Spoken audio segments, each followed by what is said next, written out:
শবে বরাতে মানুষ মসজিদে বেশি আসে কেন? এই রাতে বেশিরভাগ মানুষ মসজিদে যায় বা ইবাদত বন্দেগী করে যার যার মতে করে। বেশিরভাগ মানুষের ধারণা হলো যে এই রাতে ভাগ্য ঠিক হয়। যেহেতু ভাগ্য ঠিক হয়, ভাগ্য নির্ধারণ হয়, সেই জন্য এই রাতে মসজিদে যায়, ভিড় জমায় যে একটা রাতে ইবাদত বন্দেগী করে যদি ভাগ্যটা নিজের অনুকূলে লিখে নেওয়া যায়, সারা বছরের ভালো কিছু লেখাই নেওয়া যায়, তাহলে তো সারা বছর ভালো থাকা যাবে। এই জন্য ওই একটা রাত একটু বেশি ইবাদত বন্দেগী করার চেষ্টা করে। ঠিক না বেঠিক?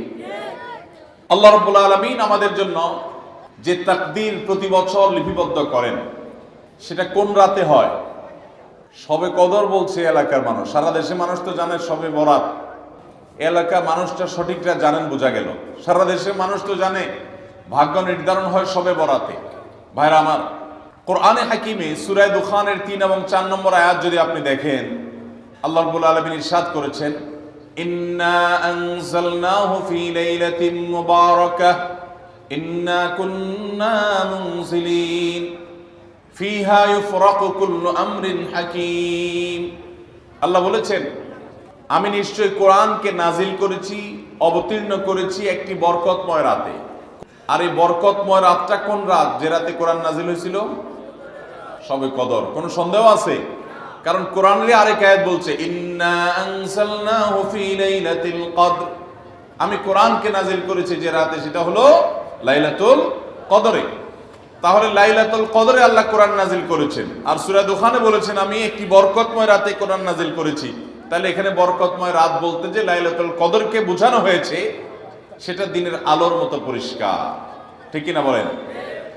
এরপর আয়াত আল্লাহ বলেছেন, ফিহা ইউফরাকু কুল্লু আমরিন হাকিম, এই বরকতময় রাত যে রাতে কোরআন নাজিল হয়েছে, অর্থাৎ লাইলাতুল কদর, সেই রাতেই সমস্ত গুরুত্বপূর্ণ হিকমাপূর্ণ বিষয়গুলো সব ধার্য হয়ে থাকে, নির্ধারণ হয়ে থাকে। এই আয়াতের আলোকে বোঝা যায় মানুষের ভাগ্য সারা বছরের যেটি লিপিবদ্ধ হওয়ার কথা, সারা বছরের যে বাজেট হওয়ার কথা, সেটা হয়ে থাকে লাইলাতুল কদরে, শবে কদরে। মধ্য শাবানের রাত, এ রাতে আল্লাহ তাআলা মানুষকে সাধারণ ক্ষমা ঘোষণা করেন। যাদের মনে হিংসা নাই, যাদের মনে মানুষের প্রতি বিদ্বেষ শত্রুতা নাই, এবং যারা শিরকে লিপ্ত না, এই মানুষগুলো ছাড়া বাকি মানুষগুলোকে মধ্য শাবানের রাত, যেটাকে আমরা শবে বরাত বলি, হাদিসের ভাষ্য শবে বরাত নয়, হাদিসের ভাষ্য হলো লাইলাতুন নিসফি মিন শাবান, সেই রাতে আল্লাহ রাব্বুল আলামিন বান্দাকে সাধারণ ক্ষমা ঘোষণা করেন। এটা একটা ভিন্ন বিষয়, কিন্তু বছরের সবচেয়ে শ্রেষ্ঠ রাত হলো লাইলাতুল কদর, যেই রাতে আল্লাহ তাআলা বান্দার ভাগ্য ঠিক করেন। এই রাতে যে ভাগ্য আল্লাহ নির্ধারণ করে থাকেন, সেই নির্ধারণটা যেন আমাদের অনুকূলে হয়, সেই নির্ধারণটা যেন আমাদের জন্য কল্যাণকর হয়। আল্লাহ যেন আমাদের ভাগ্যে ভালো কিছু লেখেন, খারাপ কিছু যেন না লেখেন। আল্লাহ যেন তাকদীরে আমাদেরকে ভালো কিছু দেন, মন্দ কিছু থেকে বাঁচিয়ে রাখেন। সেজন্য আমরা সবাই কামনা করি কি করি না?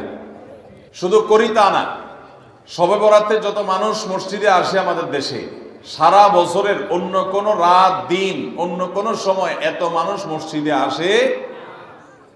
কারণ কি? শবে বরাতে মানুষ মসজিদে বেশি আসে কেন? কি কারণে আসে বলেন দেখি? একজনকে সিন্নি খাওয়ার জন্য না, সিন্নি তো অন্যদিনও দেয়।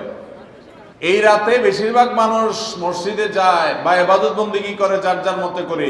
বেশিরভাগ মানুষের ধারণা হলো যে এই রাতে ভাগ্য ঠিক হয়। যেহেতু ভাগ্য ঠিক হয়, ভাগ্য নির্ধারণ হয়, সেই জন্য এই রাতে মসজিদে যায়, ভিড় জমায় যে একটা রাতে ইবাদত বন্দেগী করে যদি ভাগ্যটা নিজের অনুকূলে লিখে নেওয়া যায়, সারা বছরের ভালো কিছু লেখাই নেওয়া যায়, তাহলে তো সারা বছর ভালো থাকা যাবে। এই জন্য ওই একটা রাত একটু বেশি ইবাদত বন্দেগী করার চেষ্টা করে। ঠিক না বেঠিক? ভাইরা আমার, প্রথম কথা হলো ভাগ্য নির্ধারণ এই রাতে নয়, বরং লাইলাতুল কদরে হয়। দ্বিতীয় কথা হলো ভাগ্য নির্ধারণের জন্য একটা রাত মসজিদে গিয়ে ইবাদত বন্দেগী করলেই আমার ভাগ্য নির্ধারিত হয়ে যাবে বা ভাগ্য ভালো কিছু লেখা হয়ে যাবে ভাগ্যে, এরকম কোন কথা কোরআন বা হাদিস থেকে পাওয়া যায়? কোরআন হাদিসে কি পাওয়া যায়? সূরা নাহাল আয়াত নম্বর ৯৭। আল্লাহ রাব্বুল আলামিন ইরশাদ করেছেন, মান আমিলা সালিহাম মিন যাকারিন আও উনসা ওয়া হুয়া মুমিন, পুরুষ হোক আর নারী হোক, যে কোনো ব্যক্তি যদি ঈমানদার অবস্থায় ভালো কাজ করে, কোরআন হাদিসে নির্দেশিত কাজ, আল্লাহ যা করতে বলেছেন, রাসূল সাল্লাল্লাহু আলাইহি ওয়াসাল্লাম যা করতে বলেছেন, যদি সে কাজগুলো করে, এমত অবস্থায় করে যে সে ঈমানদার, অর্থাৎ ঈমান থাকতে হবে, ঈমান আছে এই অবস্থায় যদি নেক আমল করে, তাহলে কি হবে? আল্লাহ বলেছেন ফালানুহিয়ান্নাহু হায়াতান তাইয়্যিবাহ, তাহলে সেই পুরুষ সে নারীকে আমি পবিত্র জীবন দান করব।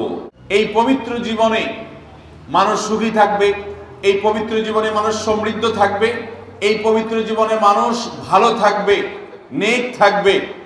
ওয়ালানাজজিয়ান্নাহুম আজরাহুম বিআহসানি মা কানু ইয়ামালুন, এবং এই ইমানদার নারী পুরুষরা যদি নেক আমল করে, ভালো কাজ করে যদি সব সময়, তাহলে সেক্ষেত্রে আল্লাহ বলেছেন তারা যে ভালো কাজ করেছে ওইটা সবচেয়ে উত্তম বিনিময় আমি তাদেরকে দান করব।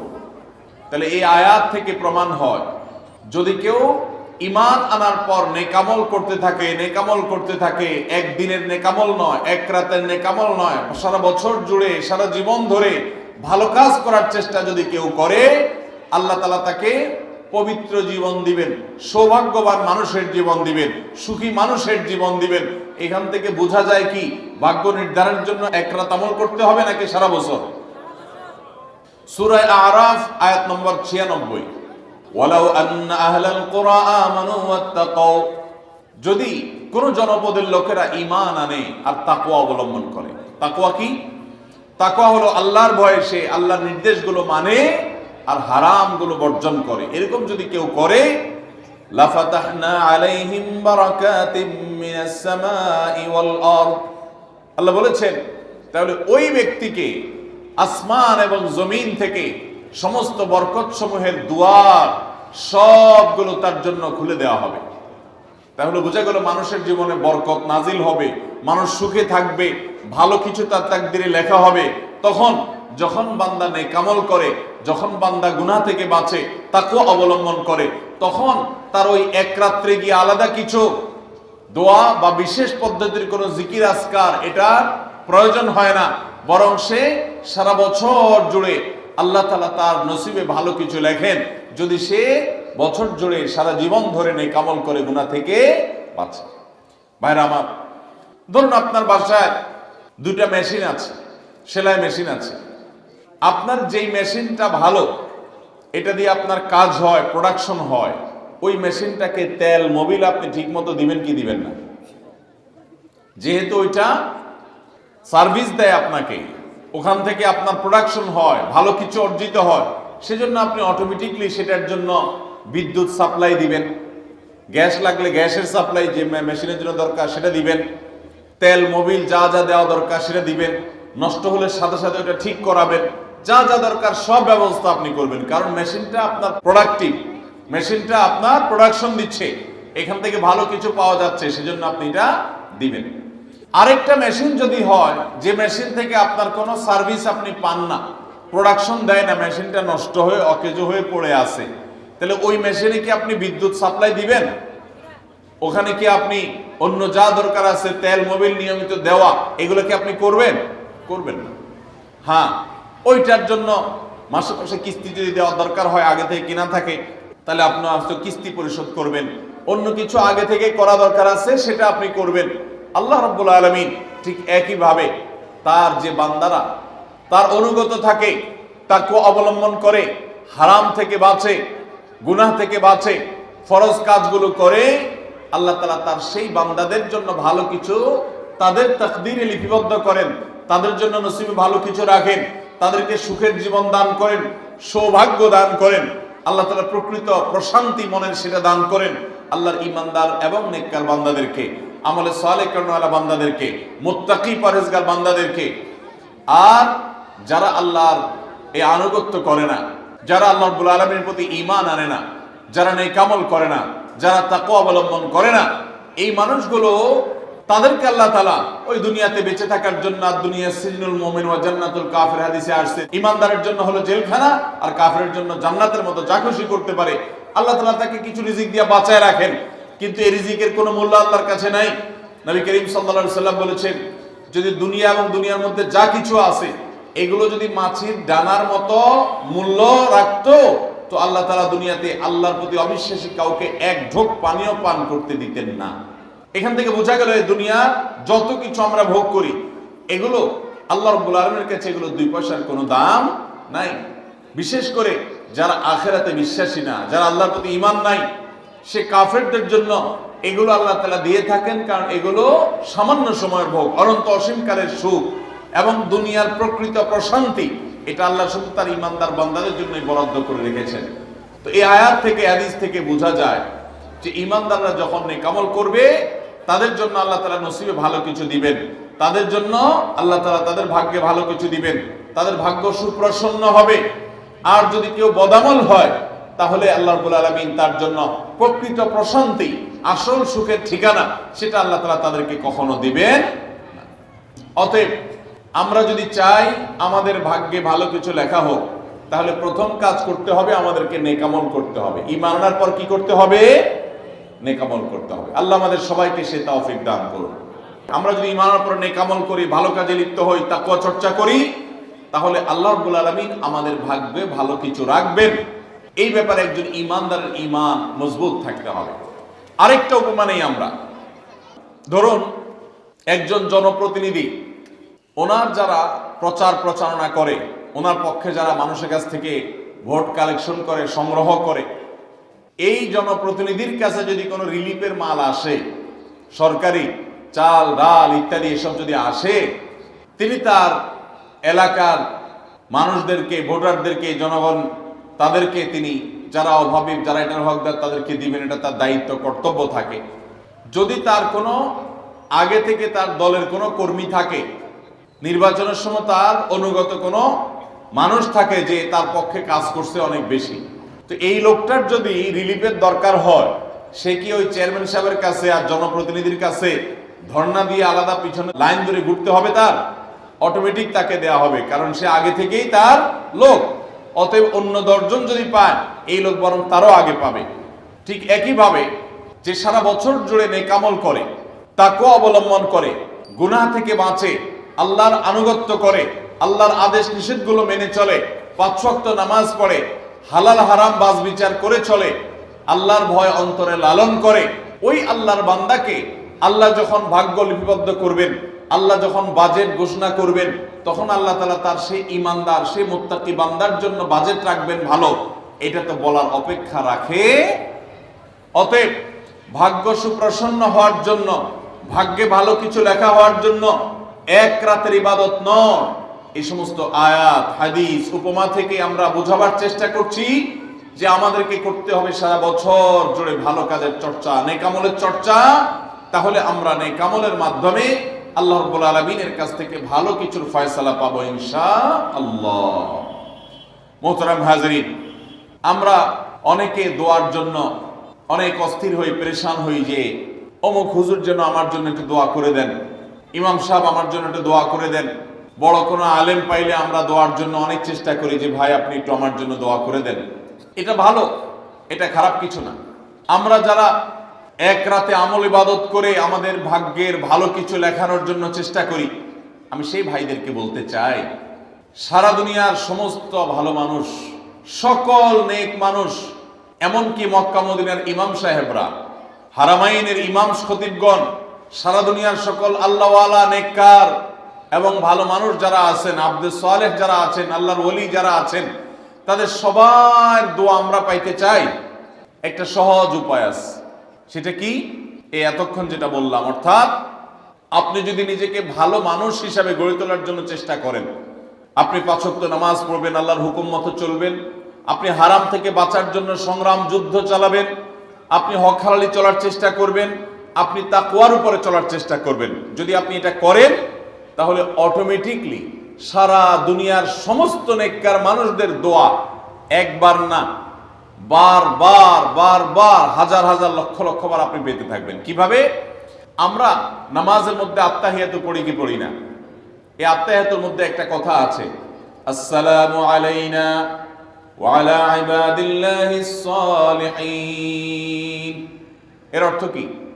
এর অর্থ হলো, হে আল্লাহ, নামাজের মধ্যে নামাজরত অবস্থা দোয়া, এখানে দোয়া করছে মুসল্লি, হে আল্লাহ, আসসালামু আলাইনা, আল্লাহ আমার প্রতি শান্তি বর্ষিত হোক, আমাদের প্রতি শান্তি বর্ষিত হোক, ওয়া আলা ইবাদিল্লাহিস সালিহিন, এবং আল্লাহর যত নেককার বান্দা আছে সারা পৃথিবীতে, সারা দুনিয়াতে যত নেককার বান্দা আল্লাহর আছে, যারা ভালো কাজ করার চেষ্টা করে, যারা হক হালালি চলার চেষ্টা করে, যারা হারাম উপার্জন করে না, যারা হারাম জিনিস দেখে না, হারাম জিনিস ধরে না, হারাম খায় না, হারাম কথা বলে না, হারাম জায়গায় যায় না, হারাম কাজ করে না, 5 ওয়াক্ত নামাজ পড়ে, যাকাত ফরজ হলে যাকাত দেয়, হজ ফরজ হলে হজ করে, রমজান আসলে রোজা রাখে, সকল ফরজ কাজগুলো করে, এক কথায় কোরআন হাদিসকে মেনে চলার চেষ্টা করে যারা, তার জীবনের অক্ষরে অক্ষরে প্রতিটা পদক্ষেপে, এদেরকে বলা হয় নেককার বান্দা। নামাজে আত্মাহতে প্রত্যেকটা মুসল্লি সারা পৃথিবীর সমস্ত প্রান্ত থেকে আল্লাহর কাছে দোয়া করে, আসসালামু আলাইনা ওয়া আলা ইবাদিল্লাহিস সালিহিন, আল্লাহ আমাদের প্রতি তো শান্তি বর্ষিত করবেনই, সেই সাথে আপনার নেককার বান্দা যারা আছেন, যা সারা দুনিয়াতে, এই সকল নেককার বান্দাদের প্রতি আপনি শান্তি বর্ষিত করেন। এই দোয়া প্রত্যেকটা মানুষ নামাজের মধ্যে করে কি করে না? তাহলে আপনি যদি নিজেকে নেককার বান্দা হিসাবে শামিল করতে পারেন, আপনি যদি নিজেকে আল্লাহর হুকুম এবং আল্লাহর আনুগত্য করানোওয়ালা মানুষ হিসাবে গড়ে তুলতে পারেন, তাহলে অটোমেটিকলি আপনি সারা দুনিয়ার সমস্ত নেককার মানুষদের দোয়া পেয়ে যাবেন। আল্লাহ আমাদের সবাইকে সে তৌফিক দান করুন। ভাইরা আমার, নেককারদের জন্য অটোমেটিকলি দোয়া হয়। শুধুমাত্র আল্লাহর নেককার বান্দা মানুষরা না, ফেরেশতারা দোয়া করে। আল্লাহর সকল নেককার মানুষদের দোয়া আমরা অটোমেটিক পাবো। তাহলে আমাদের ভাগ্যে যেন ভালো কিছু লেখা হয়, তার জন্য আমাদের যে আমলটা করতে হবে তা হলো আমলে সালেহ। সারা বছর জুড়ে, সারা জীবন জুড়ে আমাদেরকে খুঁটে খুঁটে খুঁটে কোনটা কোনটা ভালো কাজ সেগুলো করার চেষ্টা করতে হবে, কোনটা কোনটা খারাপ কাজ, গুনাহের কাজ, সেগুলো থেকে বাঁচার চেষ্টা করতে হবে। তাহলে আমাদের ভাগ্যে ভালো কিছু লেখা হবে ইনশাআল্লাহ। সহিহ বুখারীর একটি হাদিস থেকে আমরা আমাদের নসিবে ভালো কিছু আল্লাহ তাআলা লিপিবদ্ধ করবেন এরকম একটি আমলের কথা আমরা জানি। সকল সাধারণ নেক আমলের মধ্যে সেটা শামিল আছে, এটাকে আলাদা করে নবী সাল্লাল্লাহু আলাইহি ওয়াসাল্লাম বলেছেন। সেটা কি? তিনি বলেছেন, মান সাররাহু আন ইউবসাতা লাহু ফি রিজকিহি আও ইউনসা লাহু ফি আথারিহি ফালইয়াসিল রাহিমাহ। মান সাররাহা লাহু আন ইউবসাতা লাহু ফি রিজকিহি আও ইউনসা লাহু ফি আথারিহি, যে ব্যক্তি চায় তার রিজিককে প্রশস্ত করে দেওয়া হোক, তার রিজিকে বারাকা দেওয়া হোক এবং তার হায়াত বৃদ্ধি করে দেওয়া হোক, এটা যে চায়, ফালইয়াসিল রাহিমাহ, সেই জন্য তার রক্ত সম্পর্কীয় আত্মীয়দের সাথে সুসম্পর্ক বজায় রাখে, সেই জন্য তার রক্ত সম্পর্কীয় আত্মীয়দের সাথে সম্পর্ক সবসময় জুড়ে রাখে, সম্পর্ক যেন ভালো রাখে, তাদের সাথে সম্পর্ক যেন ছিন্ন না করে। তাহলে সেক্ষেত্রে তার হায়াত এবং তার রিজিকের মধ্যে বরকত দেওয়া হবে, কল্যাণ দেওয়া হবে, লিপিবদ্ধ করা হবে, এই ফয়সালা তার জন্য করা হবে। এই হাদিস থেকে বোঝা যায় যে আমাদের হায়াত, আমাদের রিজিকের মধ্যে বরকত হবে, কল্যাণ হবে, ভাগ্যে নসিবে ভালো কিছু আল্লাহ তাআলা দিবেন যদি আমরা রক্ত সম্পর্কীয় আত্মীয়দের সাথে সুসম্পর্ক বজায় রাখি। আজকাল আমাদের সমাজে অনেক মানুষ আছেন যে নামাজ রোজা করেন, ওয়াজ মাহফিলে যান, কোরআন তেলাওয়াত করেন, জিকির আজকার তাসবিহ তেলাওয়াত করেন, কিন্তু নিজের রক্ত সম্পর্কে আত্মীয়দের সাথে সম্পর্ক ভালো নাই। আছে না নাই? আপনার আত্মীয় যদি নিজে থেকে সম্পর্ক ছিন্ন করে চলে যায় তাহলে তো আর আপনার দোষ নাই, কিন্তু আপনি নিজে থেকে কখনো আপনার রক্তের যে আত্মীয়, যাদের সাথে রক্তের সম্পর্ক আছে, এরকম কারোর সাথে সম্পর্ক ছিন্ন করতে পারবেন না। এটা হারাম। নবী করিম সাল্লাল্লাহু আলাইহি ওয়াসাল্লাম বলেছেন, যে ব্যক্তি আত্মীয়তার সম্পর্ককে রক্ষা করবে আল্লাহ তাআলা তাকে রক্ষা করবেন, যে আত্মীয়তার সম্পর্ক ছিন্ন করবে, তাকে ত্যাগ করবে, আল্লাহ তাআলা ওই ব্যক্তিকে ছিন্ন করবেন। এই জন্য আত্মীয়তার সম্পর্ক রক্ষা করা এটা আমাদের ভাগ্য সুপ্রসন্ন হওয়ার অন্যতম মাধ্যম। আত্মীয়তার সম্পর্ক রক্ষা করা বলতে কাদের সাথে সম্পর্ক বজায় রাখতে হবে? যাদের সাথে রক্তের সম্পর্ক আছে আপনার। তারা কারা? আপনার শরীরে আপনার বাবার রক্ত আছে, রক্ত সম্পর্কীয় আত্মীয়। আপনার বাবার সাথে আপনার ব্লাডের কানেকশন আছে, আপনার মায়ের সাথে আপনার ব্লাডের কানেকশন আছে, এবং মায়ের সাথে ব্লাডের কানেকশন থাকার কারণে মায়ের দিককার আত্মীয় আপনার মামা, আপনার খালা, আপনার নানা নানি, তারা হলো আপনার রক্ত সম্পর্কীয় আত্মীয়। ঠিক একইভাবে আপনার বাবার দিককার রক্ত সম্পর্কে আত্মীয় হলেন আপনার দাদা দাদি, আপনার চাচা, আপনার ফুফু এবং চাচাতো ভাই বোন, ফুফু যিনি তার রক্ত আপনার বাবার রক্ত এক, সেজন্য তারা রক্তের আত্মীয়। ভাই বোন তো আছেই, তো এই রক্তের আত্মীয়দের সাথে অনেকে সম্পর্ক বজায় রাখে না, কোনো কারণে সম্পর্ক ছিন্ন করে ফেলে, এটা হারাম। আমরা দুনিয়াতে অনেক বন্ধু বান্ধবের সাথে সম্পর্ক ভালো রাখি, অনেক দোস্তের সাথে সম্পর্ক ভালো রাখি, অথচ আমাদের এই রক্ত সম্পর্কে আত্মীয়গুলোর সাথে সম্পর্ক ভালো রাখা হয় না।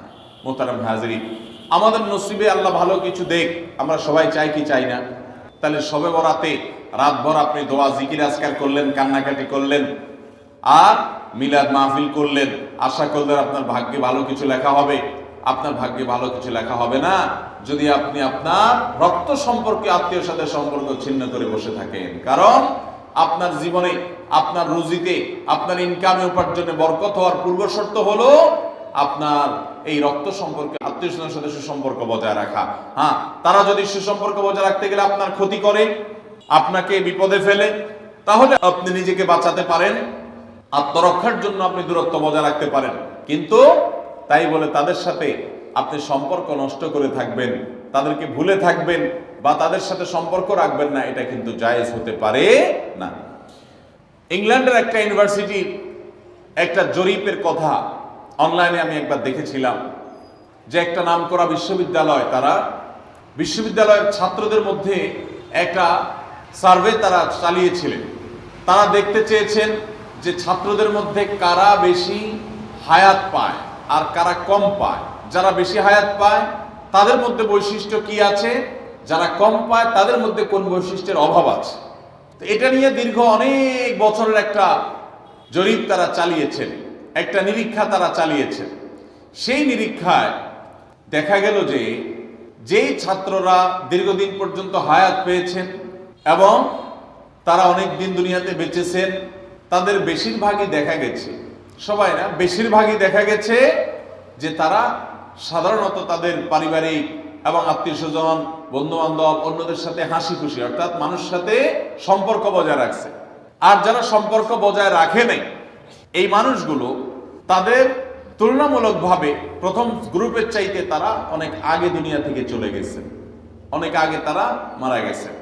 এটা প্রত্যেকটা ব্যক্তির ক্ষেত্রে আলাদা আলাদা করে খাটানো যাবে না, এটা একটা টোটাল জরিপের ফসল। তো এই জরিপ প্রমাণ করে নবী করিম সাল্লাল্লাহু আলাইহি ওয়াসাল্লাম যে বলেছেন, যারা রক্ত সম্পর্কের আত্মীয়গুলোর সাথে সুসম্পর্ক বজায় রাখে তাদের হায়াতে এবং রিজিকে বরকত দেওয়া হয়। এই জরিপের রিপোর্টও সেটা সত্যতাকে প্রমাণ করে। আল্লাহ তাআলা আমাদের সবাইকে আমাদের আত্মীয় স্বজনের সাথে সুসম্পর্ক বজায় রাখার তৌফিক দান করুন। তাহলে আমাদের ভাগ্যে যেন ভালো কিছু লেখা হয়, ভাগ্য যেন সুপ্রসন্ন হয়, সেজন্য আমরা দ্বিতীয় আমলও পেয়ে গেলাম। নাম্বার 3, বান্দার ভাগ্য এবং নসিবে ভালো কিছু যেন হয়।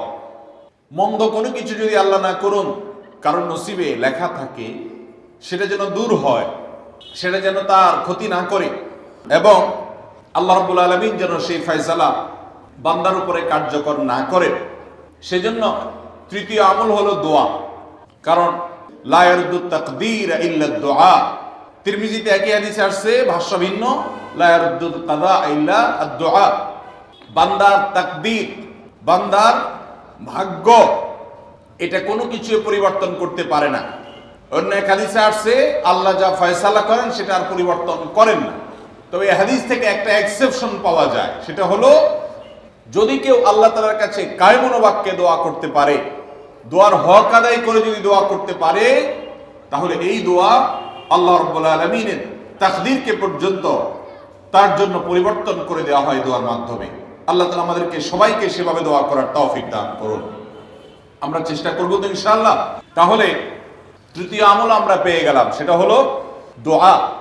আল্লাহ তাআলার কাছে যদি কেউ চোখের পানি ফেলে দোয়া করে, আল্লাহ আপনি আমার নসিবে যদি খারাপ কিছু লেখাও থাকে সেটা থেকে আপনি আমাকে উদ্ধার করেন। যদি কেউ দোয়ার হক আদায় করে দোয়া করতে পারে, দোয়া কবুলের জায়গাগুলোতে দোয়া করতে পারে, যথাযথভাবে দোয়া করতে পারে, দোয়ার শর্ত পূরণ করে দোয়া করতে পারে, কায়মন বাক্যে দোয়া করতে পারে, চোখের পানি ফেলে দোয়া করতে পারে, দোয়া এত বড় অস্ত্র, দোয়া এত বড় মাধ্যম, দোয়া এত বড় একটা উপায় যে এটা দিয়ে আল্লাহর লিখন, আল্লাহর তাকদীর, এটা আল্লাহর কাছ থেকে পরিবর্তন করিয়ে আনা যায় এই দোয়ার মাধ্যমে। অথচ এই দোয়াও আমরা বেশি মানুষ করতে পারি না।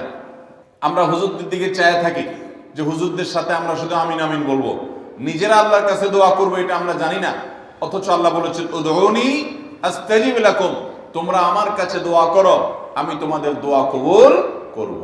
অতএব ভাইরা আমার, আমরা আল্লাহ রাব্বুল আলামিনের কাছে আমাদের ভাগ্যে যেন ভালো কিছু লেখা হয়, সেজন্য আল্লাহর কাছে বেশি বেশি করে দোয়া করব। এবং আমাদের তাকদীরে যদি কোনো ক্ষতিকর কিছু থাকে তো সেটা যেন আমাদের ক্ষতি না করে আল্লাহ রাব্বুল আলামিন যেন আমাদের প্রতি রহম করেন, এই মর্মে আমরা যদি দোয়া করি তো দোয়ার মাধ্যমে আল্লাহ তাআলা তাকদীরও পরিবর্তন করে। অবশ্য তাকদীরের মধ্যে দুইটা প্রকার আছে, একটা তাকদীরে মুবরাম আর একটা তাকদীরে গায়রে মুবরাম। তাকদীরে গায়রে মুবরাম যেটা, সেটা তাকদীর দোয়ার মাধ্যমে ফয়সালা আল্লাহ পরিবর্তন করেন। মুবরাম যেটা পরিবর্তন করেন না, অর্থাৎ যেটা চূড়ান্ত করেছেন আল্লাহ তাআলা আগে থেকে, সেটা পরিবর্তন করেন না। তবে বান্দার হায়াতের ক্ষেত্রে কোন কোন হাদিস থেকে জানা যায় আল্লাহ রাব্বুল আলামিন কোন নেক আমলের ফলে দোয়ার মাধ্যমে আল্লাহ রাব্বুল আলামিন অনেক সময় সেটাতে পরিবর্তন করেন এবং সেটাতে বারাকা দান করেন। অতএব আমাদেরকে তাকদীর ভাগ্য যেন সুপ্রসন্ন হয়, আমাদের নসিব যেন ভালো হয়, আল্লাহ যেন ভালো কিছু দান করেন, সেজন্য শবে বরাতে রাত ভরে ইবাদত বন্দিগি এই জন্য নয়, বরং আমাদের ভাগ্যে ভালো কিছু হওয়ার জন্য বছর জুড়ে আমাদেরকে নেক আমল করতে হবে। এক রাত ইবাদত বন্দেগি করলেন, সারা বছর কোন নফল নামাজ, ফরজ নামাজ, অন্যান্য ফরজ কাজ করলেন না, আর আপনি আশা করলেন যে আল্লাহ আপনার জন্য ভাগ্যে ভালো কিছু লিখে দিবে, এটা সঠিক নয়। আর ভাগ্যের নির্ধারণটা মূলত লাইলাতুল কদর, এটি বোঝা যায় সূরা দুখান থেকে, অন্যান্য সূরা থেকে। অতএব আমাদের সবাইকে আমাদের ভাগ্যে ভালো কিছু লেখার জন্য বেশি বেশি আমাদের 5 ওয়াক্ত ফরজ নামাজ সহ আল্লাহর সমস্ত ফরজ বিধানগুলো মেনে চলতে হবে, হারাম এবং গুনাহের কাজগুলো থেকে বেঁচে চলতে হবে, এবং সেই সাথে আমাদের সবাইকে বেশি বেশি করে বিশেষ করে নেককারদের কাতারে শামিল হতে হবে। আমি যত বেশি নেককার হতে পারবো, ওই যে নামাজে আত্মেহাতের মধ্যে নেককারদের দোয়া পাবো, আমার প্রতি শান্তি আল্লাহর এমনি বর্ষিত হবে। এবং দ্বিতীয় আমল হলো বেশি বেশি করে আত্মীয় স্বজন, রক্ত সম্পর্কীয় যারা, তাদের সাথে বিশেষভাবে সুসম্পর্ক বজায় রাখতে হবে। সম্পর্ক নষ্ট করা যাবে না, সম্পর্ক ছিন্ন করা যাবে না। এবং তৃতীয় আমল হলো বেশি বেশি দোয়া করতে হবে। এই তিনও আমল যখন আমরা একযোগে চালাবো, একদিক থেকে সাধারণ সব নেক আমল করব, বিশেষভাবে আমি আত্মীয় স্বজনের সাথে সুসম্পর্ক বজায় রাখার চেষ্টা করব, এবং আল্লাহর কাছে দোয়ার আমলটা বেশি বেশি করব, বরকত নাজিল হওয়ার মতো কাজগুলো বেশি বেশি করব, ইনশাআল্লাহ আল্লাহ রাব্বুল আলামিন আমার নসিবে ভালো কিছু দিবেন এবং মন্দ কিছু থেকে আমাকে বাঁচাবেন।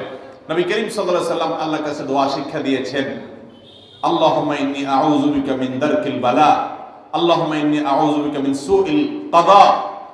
আল্লাহ, আপনার কাছে আমার ভাগ্যের ক্ষতি থেকে আমি আপনার কাছে পানা চাই। অর্থাৎ আমার তাকদীরে কাজার মধ্যে যদি কোনো ক্ষতিকর কিছু আপনি লিখে থাকেন, তাহলে সেই সুউল কাজা, এটা থেকে আমি আপনার কাছে পানা চাই।